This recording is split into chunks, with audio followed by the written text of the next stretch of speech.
Toukhre Dalaiba Government Deaf and Mute School Linkhat Kiba Chahi Yankai Mapung Farakpagi Sana Fudong Bathorangasi Pangthokiba Loinana Deaf and Mute Oiraba Mioi Singa Arriba Mong the interpreter Amagi Matengna Pau Fongna Yanaba Lonphao Kouba mobile application Amasu launch Toukhre Ngasi launch Toukiba Lonphao application Adugi Matangda Social Welfare Director Anjali Chongthamna Fongdorakpada Lonphao application Ashi Social Welfare Department na Puthokpani Masigi Matengna Deaf and Mute Oiraba Mioi Singna Sign Language Khangdaba Atopa Mioi Singa Pau Fongnaba Ngamhalagani Deaf and Mute Oiraba Mioi Singna Thabak Thoram Kayada Pau Fongnaba Wabadagi Awaba Mayok Naramba Adu Application Ashigi Matengna Kokhan Bangamlagani Loinana Pau Fongnaba Matamda application Ashigi Matengna interpreter Ama Sizanaduna Line Pau Fongnaba Ngamlagani Application Ashigi Damakta interpreter Sing Pungkun Mari Thabak Tawgani Haina Sufongdoki Ngasi launch story ba Lonphao application asi Android ki oina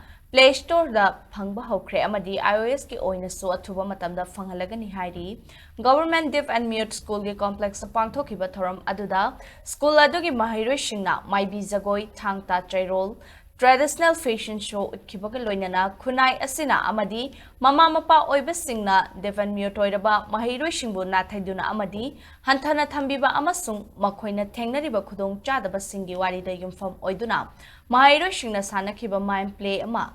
Touram Aduda Sarukya Kiba Miyangi Pung Sumhatki, Touram Aduda School Adugi Hanagi Oza Singa Jamba Kudul Tamduna Ikai Kumnavas Utki, Loinana, SSLC exam da Mark Wang na Fangduna. Mai pa kraba amadi tongan ba sana khotna bagi competition kayada mana laura kraba school adugi mahiru singda certificate amadi achamba khudol piduna pukning thogatki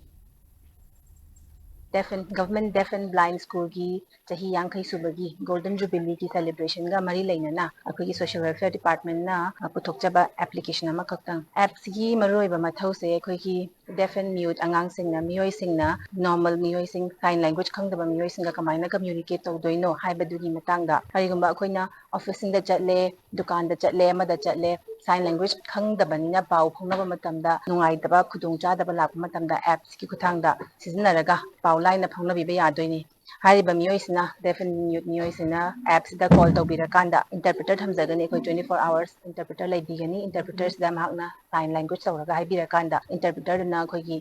wa oina dukan da bu oire office ki official sing da bu oire haibirakanda dumaina pau laina phongna hanba yana bagi app mangasi golden jubilee celebration sigamai leina na launch tawjana